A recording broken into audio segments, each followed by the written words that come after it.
Untuk kesekian kalinya, setelah aku mengalami kejadian horor saat dikejar oleh nenek-nenek yang membawa bangkai kucing. Kukira aku tak akan mengalami hal menyeramkan seperti itu kembali.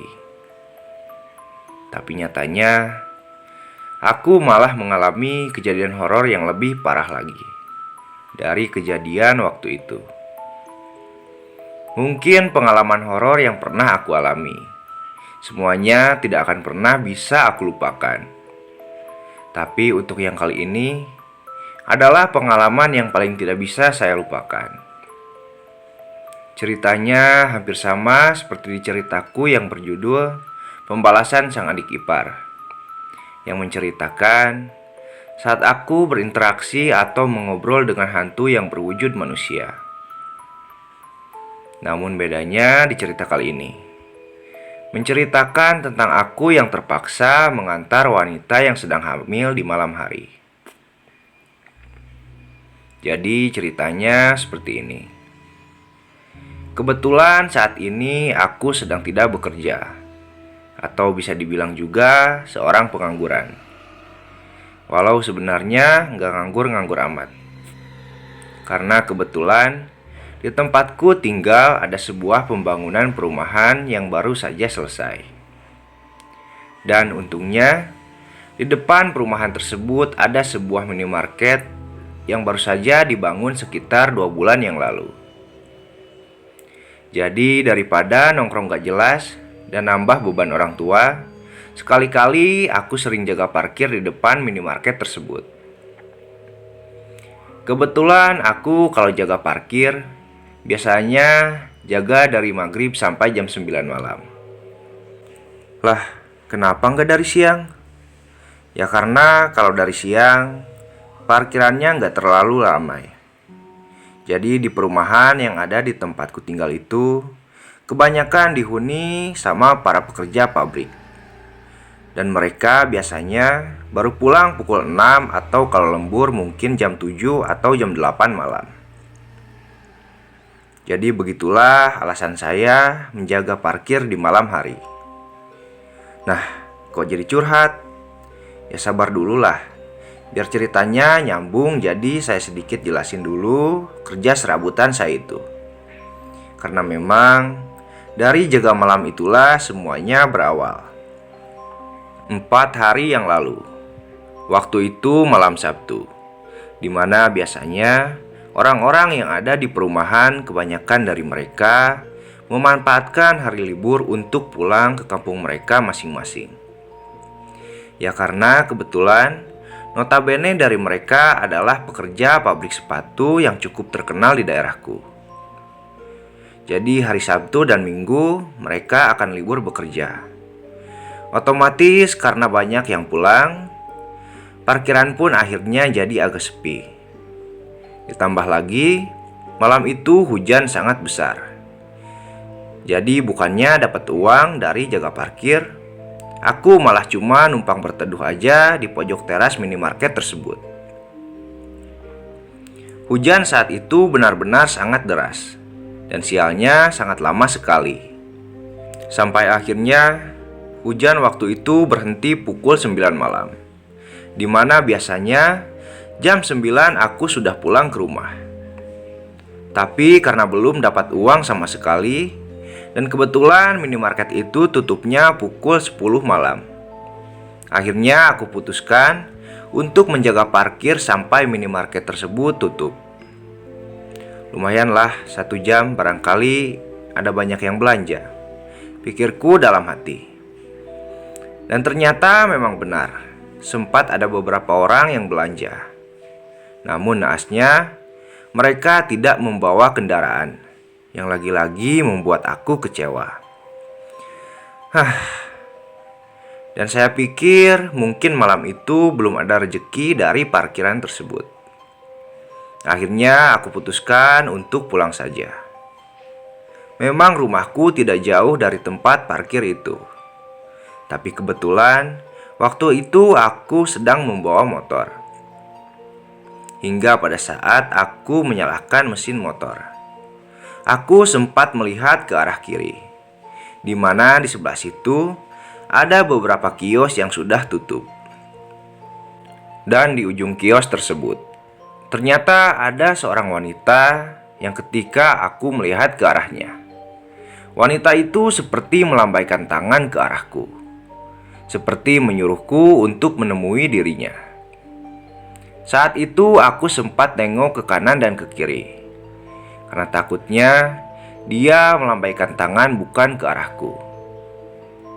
Tapi ternyata di tempat itu tidak ada orang lain selain aku. Jadi saya jelaskan dulu letak dan posisi tempatnya. Seperti yang sudah aku bilang di awal cerita, minimarket itu terletak di bagian depan perumahan. Di tengahnya ada jalan untuk masuk ke area perumahan. Dan di seberang minimarket ada 5 kios, yaitu penjual bakso, nasi padang, konter, dan yang paling ujung itu adalah ruko. Nah, posisi si wanita yang melambaikan tangannya itu ada di ujung kios, yaitu di depan ruko yang sudah tutup. Oke, kembali ke cerita. Akhirnya aku pun yakin kalau wanita itu melambaikan tangan ke arahku. Jadi aku langsung menghampiri wanita itu. Teteh manggil saya ya? Tanyaku waktu itu. Ketika aku datang dan bertanya seperti itu, wanita itu tersenyum kecil ke arahku. Namun senyumannya tidak bisa menutupi kesedihan di wajahnya, karena sepertinya dia baru saja menangis. Boleh minta tolong? Bisa antar saya? Ucap wanita itu. Antar kemana ya teh? Ke Sukabumi, mau pulang ke rumah orang tua saya, ucapnya sambil mengusap sisa air mata yang masih basah di pipinya. Aduh, teh kayaknya gak bisa deh. Soalnya jauh, ditambah lagi ini udah malam. Ucapku yang membuat wajah wanita itu seperti kecewa. Tolongin ya, nanti saya lebihin ongkosnya deh, ucapnya lagi dengan nada sedikit memohon. Tapi saya bukan tukang ojek teh, ucapku sambil tertawa kecil. Iya, maksudnya tolongin saya, nanti saya kasih uang buat ganti bensinnya deh. Please tolongin saya ya. Saya habis dipukulin sama suami saya. Saya takut kalau balik lagi ke rumah yang di perumahan. Soalnya sekarang saya lagi hamil. Mendengar ucapannya, aku pun baru sadar kalau perut wanita itu memang agak sedikit besar. Jujur saja, saat itu sebenarnya aku malas mengantarnya. Tapi mendengar ceritanya, aku menjadi merasa kasihan. Ditambah lagi memang benar, aku yang belum dapat uang sama sekali. Ya udah teh, tapi maaf sebelumnya, saya boleh pinjam dulu uang gak buat beli bensin teh? Soalnya tadi saya gak dapat uang dari parkiran. Ini kalau gak diisi bensin dulu gak akan nyampe ke Sukabumi teh. Wanita itu pun langsung merogoh saku celananya dan menarik uang yang langsung disodorkan kepadaku. Ini 20.000 cukup kan buat bensin dulu? Nanti buat AA-nya saya bayar di rumah orang tua saya ya. Soalnya saya gak sempet bawa dompet Iya teh, ini saya pinjam dulu ya. Kalau gitu, ayo naik teh, kita beli bensin dulu di Blok A. Soalnya kalau beli bensin di pom, gak akan cukup bensin di motor saya. Ucapku mengajak wanita itu membeli bensin di sebuah pom mini yang ada di dalam perumahan. Enggak, saya tunggu di sini aja ya. Akhirnya aku pun bergegas ke pom mini meninggalkan wanita itu menunggu di sana. Sesampainya di pom mini tersebut, ternyata pom mini itu sudah tutup. Namun karena masih jam 9 dan aku sudah cukup kenal dengan penjual bensin tersebut, aku pun memberanikan diri untuk mengetuk pintu rumahnya. Permisi, Pak, Bu, ucapku sambil mengetuk pintu dengan pelan. Baru mengucap 2 kali, tiba-tiba terdengar suara seorang laki-laki dari dalam rumah tersebut. Dan akhirnya terbukalah pintu rumah tersebut. ada apa ya?" ucap lelaki itu yang tidak lain si penjual bensin tersebut. "Ini Pak, maaf saya mengganggu. Saya mau beli bensin Pak. Soalnya kalau ke bawah bensin saya gak akan cukup. Makanya saya terpaksa ganggu istirahat Bapak," ucapku dengan sopan. Akhirnya bapak penjual bensin itu pun mengambil kunci gembok dan langsung mengisi bensin. Setelah membeli bensin, aku pun segera kembali ke tempat di mana wanita tadi menunggu. Saat sudah sampai, kulihat wanita itu masih berdiri di tempat yang sama. "Gak pegel teh dari tadi berdiri," ucapku sedikit bercanda. Namun wanita itu tidak menjawab dan malah langsung naik ke jok motor di belakangku. Kami pun langsung melakukan perjalanan. Di perjalanan aku banyak bertanya kepada wanita itu. "Teh, Sukabuminya di mana ya?" "Jalan aja, nanti saya tunjukin jalannya." "Oh iya teh, kalau boleh tahu teteh di Perum Tarti Arwana itu di blok berapa ya?" tanyaku kembali. "Di blok M nomor 7 jawabnya yang mengakhiri pertanyaanku. Saat sedang melakukan perjalanan, tiba-tiba hujan gerimis dan kebetulan saat itu aku tidak membawa jas hujan. "Teh, mau neduh dulu gak?" "Gak usah lagian hujannya gerimis." Aku pun menurut saja. Hujan saat itu anehnya tidak berdambah deras ataupun berhenti. Hanya gerimis kecil yang terus tertiup oleh angin. Meskipun hanya gerimis, tapi lama-kelamaan aku pun merasakan kedinginan. Lalu kulihat ke arah kaca spion. Dan aneh sekali, wanita itu seperti tidak merasakan kedinginan. Padahal kami sama-sama memakai kaos lengan pendek tanpa memakai jaket. Kulihat wanita itu duduk tegap dengan pandangan lurus ke arah belakang kepalaku. "Kenapa, tiba-tiba wanita itu bertanya, yang membuat aku sedikit terkejut. "Oh, enggak apa-apa teh," jawabku kepadanya. Perut saya sakit tiba-tiba ucap wanita itu dengan nada suara yang datar. "Sakit kenapa ya teh? Itu kandungannya keguncang ya?" tanyaku yang sok tahu. Ya tapi karena memang dia sedang hamil, jadi begitulah sangkaanku. Namun wanita itu kembali menjawab dengan nada yang kembali datar. "Bukan akibat disiksa suami saya." "Loh, emangnya suami teteh mukul perut teteh ya?" "Bukan cuma mukul tapi perut saya ditusuk." Seketika aku pun terkejut mendengar perkataan wanita itu. "Maksud teteh gimana ya?" Namun wanita itu malah tertawa sambil berkata, "Bercanda kok Aduh teh, saya kira ditusuk pakai benda tajam. Kalau ditusuk pakai benda tajam, yang saya bonceng bukan manusia dong," ucapku ikut bercanda. Namun anehnya, setelah aku berkata seperti itu, wanita itu malah menangis. Mendengar suara tangisannya, aku mendadak merinding. "Loh, teh, kenapa teh? Omongan saya nyinggung perasaan teteh ya?" tanyaku yang merasa tidak enak hati. "Enggak, lanjutin aja perjalanannya," ucapnya kembali. Memang wanita yang sangat aneh. Akhirnya sejak itu aku pun menjadi enggan untuk bertanya, karena takutnya malah salah bicara.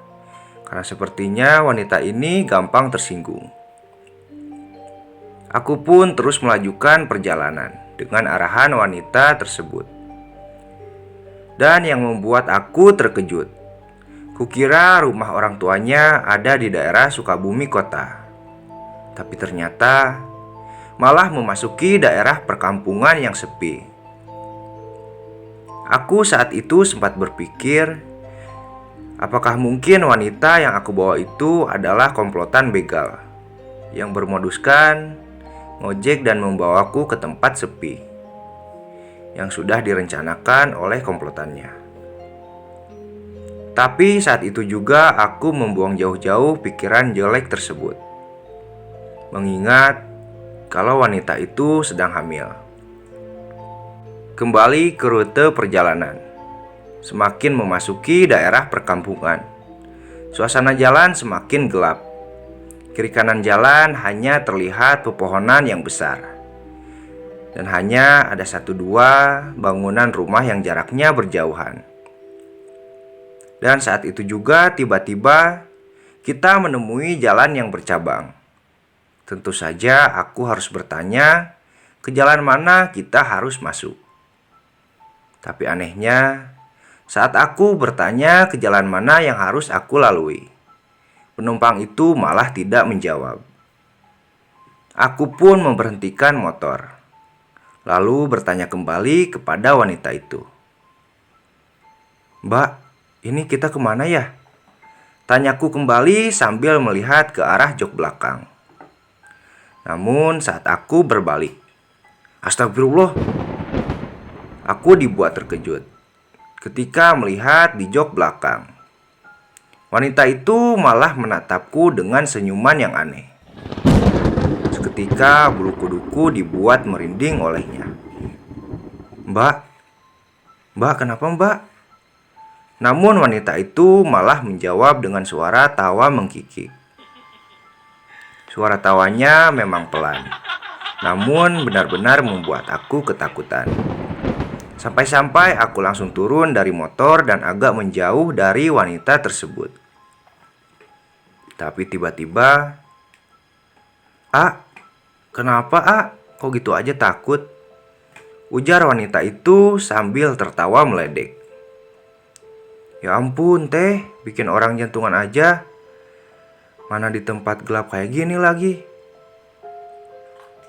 Lanjutin lagi perjalanannya ambil jalan yang kiri ucap wanita itu dengan nada yang datar, seperti tak merasa bersalah.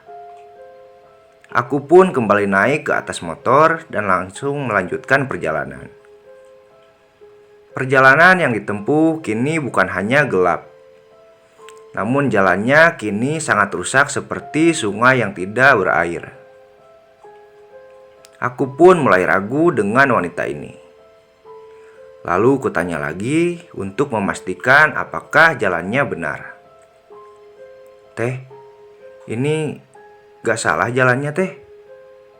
Terus emangnya nanti suami teteh gak bakal nyusul ke rumah orang tua teteh?" "Enggak kalau nyusul juga gak bakal ke rumah orang tua aku kok. Paling nyusulnya ke rumah yang baru di ujung kampung desa rumah orang tua aku." "Loh, ini terus sekarang jadinya kemana teh? Ke rumah orang tua teteh apa ke rumah baru teteh?" "Ke rumah orang tua jawabnya yang kubalas dengan anggukan kepala. Aku yang tak ingin bertanya lagi, malah ditanya sesuatu hal yang aneh oleh wanita itu. Pertanyaan yang menurutku sangat tidak wajar. Ngalamin juga ya bonceng setan?"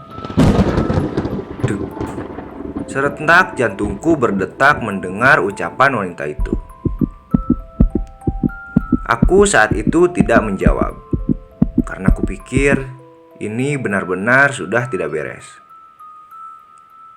"Kok nggak dijawab takut ya kalau aku setan?" Tanyanya lagi sambil tertawa. Pertanyaannya semakin membuat aku bergetar. Tak ingin rasanya aku menjawab. Kok jadi panik gitu? Aku cuma bercanda kok Sial sekali, sepertinya aku memang membawa wanita yang kurang waras. "Teh, maksudnya apa sih teh? Jangan ngomong yang gitu terus dong. Saya nanti pulang sendirian di jalan yang sepi kayak gini," ucapku dengan nada yang sedikit keras. Namun tidak ada jawaban dari wanita itu. Sekitar 5 menit kemudian, akhirnya aku melihat mulai banyak rumah penduduk. Terlihat juga beberapa orang yang sepertinya sedang ronda malam. Melewati orang-orang tersebut, dengan sopan kupelankan mesin motor dan kuucapkan permisi kepada mereka. Lalu salah satu dari mereka ada yang bertanya kepadaku, "Mau kemana, A?" Tanyanya sambil tersenyum. "Ini, A, nganter penumpang," jawabku sambil terus melajukan motor dengan pelan. Setelah melewati orang-orang itu, tiba-tiba aku dengar wanita di belakangku tertawa cekikikan. Astagfirullah, ini wanita kenapa ya? Kayaknya agak sedikit gila ini orang, gumamku dalam hati. Wanita itu terus tertawa, namun aku tidak menegurnya. Jujur saja aku muak dengan hal itu. Muak karena aku benar-benar takut mendengar suara tertawanya. Ingin rasanya cepat-cepat sampai dan kembali pulang meninggalkan wanita tersebut. Saat aku sedang kesal, wanita itu kembali berkata, "Ah, jangan nyesel ya nganter aku." Aku pun tidak menjawab. Sampai akhirnya tiba-tiba wanita itu menunjuk ke salah satu rumah 2 tingkat berwarna putih. Sambil dia berkata, "A, itu rumahnya, A. Langsung ke depan rumahnya aja ya." Perkataan yang membuatku merasa lebih tenang, yang membuang jauh-jauh perasaan jelekku terhadap wanita tersebut. Saat semakin dekat ke depan rumahnya, kulihat ada seorang wanita paruh baya sedang berdiri sambil memegang HP tepat di pintu masuk rumahnya. Dan wanita di belakangku berkata, "A, makasih ya udah nganterin. Tolong salamin ke ibu aku ya. Namanya Bu Nilam dan nama aku Nisa." Aku pun sedikit heran dengan ucapan wanita gila itu. Bagaimana tidak heran? Saat itu aku mengantarnya ke rumah ibunya sendiri. Tapi dia malah titip salam, seakan-akan aku yang akan menemui ibunya sendirian. "Maksudnya gimana sih, Teh?" tanyaku kepadanya. Namun tidak ada jawaban sama sekali. Sampai aku pun memberhentikan motor tepat di depan rumahnya. Dan baru saja aku berhenti, ibu yang tadi kulihat sedang memainkan HP langsung bertanya kepadaku, "Mau ke siapa ya, A?" Loh, ini gak salah. Bukannya penumpang yang aku bawa bilang kalau itu rumahnya? Kalau memang itu rumahnya, harusnya orang yang bertanya itu kenal dengan wanita yang aku bonceng, gumamku dalam hati. "Ini, Bu, saya nganter si Teteh," jawabku sambil melirik ke arah belakang. Astagfirullah. Saat itu aku kembali dibuat terkejut. Dan sepertinya selama aku hidup belum pernah aku terkejut itu. Bagaimana aku tidak terkejut? Karena ternyata penumpang yang bernama Nisa itu tidak ada di jok belakangku. Jelas-jelas belum lama dia berbicara kepadaku. Dan tidak mungkin dia jatuh di jalan. "Cari apa sih, A?" tanya ibu itu yang melihatku keheranan.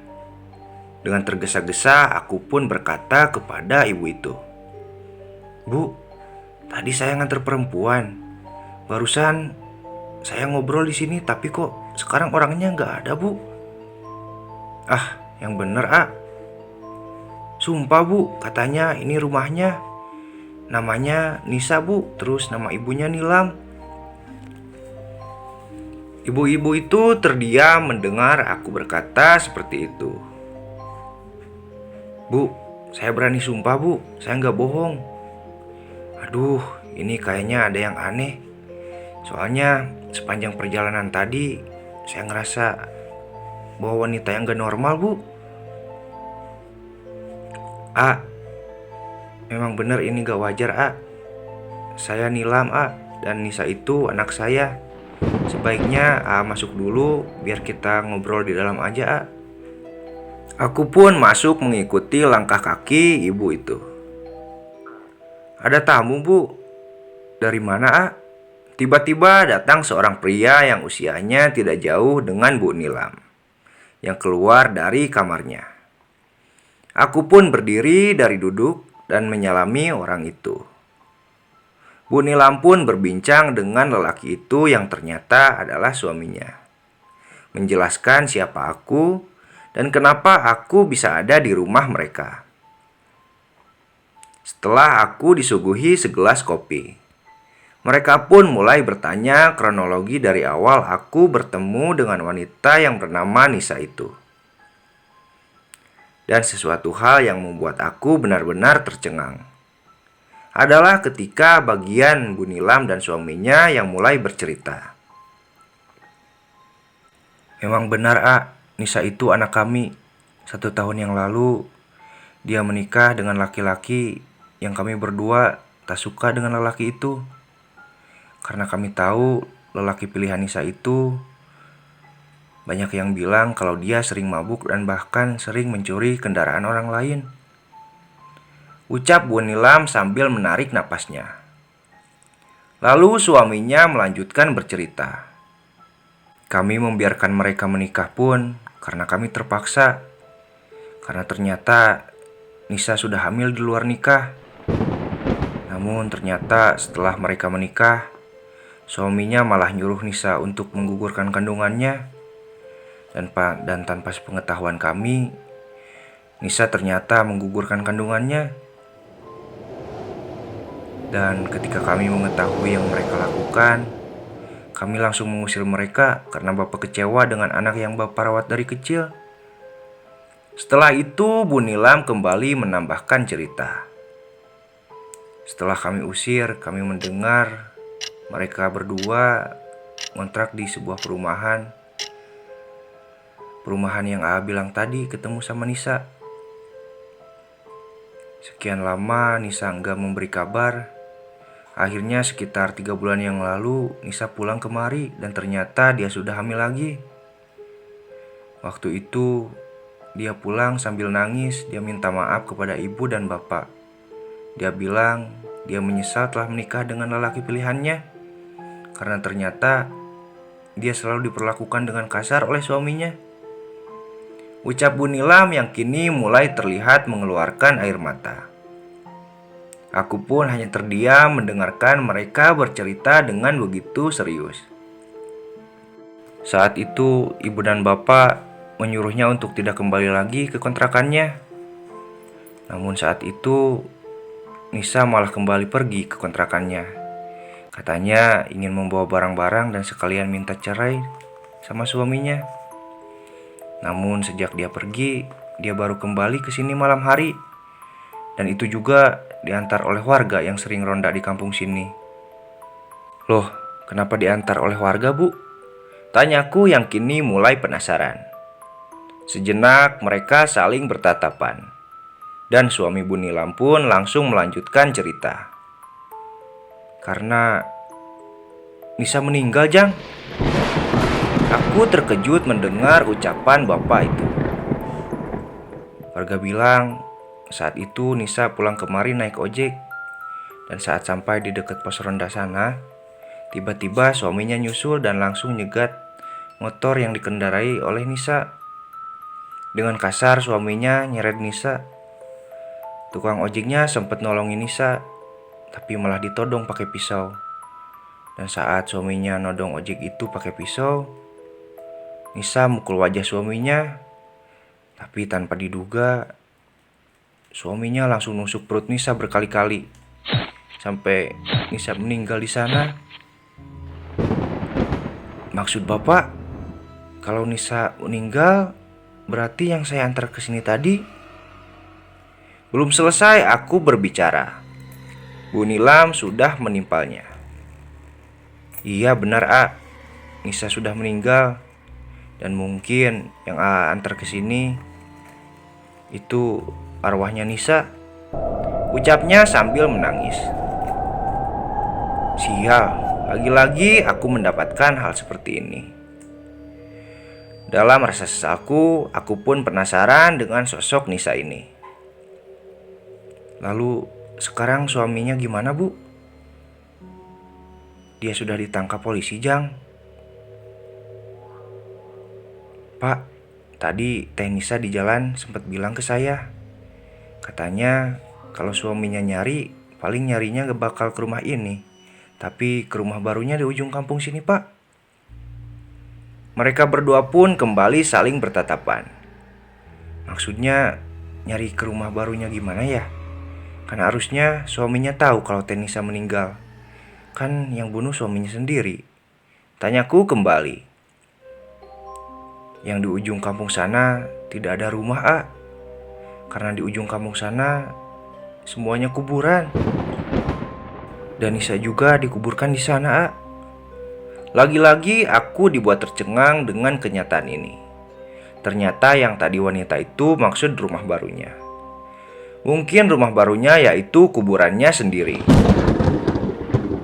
Setelah bercerita panjang lebar, kedua orang tua almarhum Teh Nisa pun meminta maaf kepadaku. Dan mereka pun memberikan uang senilai 200.000. Mereka bilang sebagai ongkos ganti bensin. Aku menolaknya karena aku merasa tidak enak. Namun mereka memaksa, dan ya sudahlah. Apa dayaku, karena uang itu mereka masukkan ke dalam saku celanaku. Aku pun berpamitan pulang kepada mereka. Saat di jalan, tepatnya di pos ronda yang aku lewati tadi, aku kembali bertemu dengan orang-orang yang tadi menyapaku. Lalu mereka memberhentikan motorku. A, sebentar, A. Tadi A bilang nganter penumpang, tapi kami lihat aku sendirian, A. Lagi-lagi pernyataan yang membuat aku tercengang. Memang sial. Aku benar-benar dikerjai oleh hantu wanita itu. Singkat cerita, waktu pun berlanjut ke malam esok harinya. Seperti biasa, aku kembali ke minimarket untuk mencari uang dengan menjaga parkir di sana. Saat aku sedang duduk, tiba-tiba bapak-bapak penjual bensin yang aku beli bensinnya semalam menghampiriku yang sedang duduk. A, maaf, A. Malam kan A beli bensin ya. Uang dari AA kebetulan saya pegang sampai saya ketiduran pas nonton TV. Tapi pas saya bangun, kok yang saya pegang bukan uang, A, tapi itu kok daun, A. Lagi-lagi tipu muslihat setan memang luar biasa. Karena saat itu aku sudah tahu kalau memang uang itu bukan dari manusia. Tanpa panjang lebar, aku langsung mengganti uang yang sudah diterima oleh penjual bensin itu, yang menurutnya sudah berubah menjadi daun.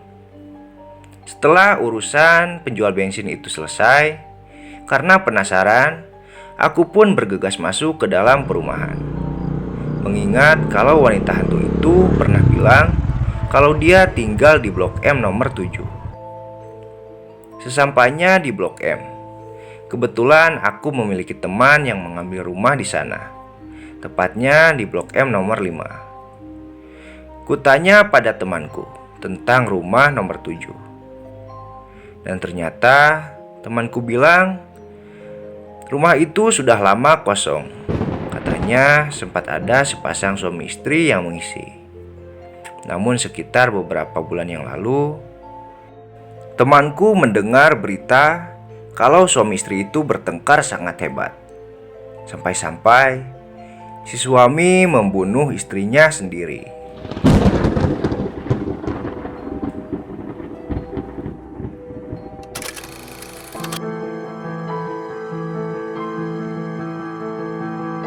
Nah, begitulah kawan, cerita yang baru-baru ini saya alami. Maaf jika penyampaian saya kali ini agak berbeda, karena hari ini saya sedang sakit tenggorokan. Dan semoga kalian terhibur dengan ceritanya. Assalamualaikum warahmatullahi wabarakatuh.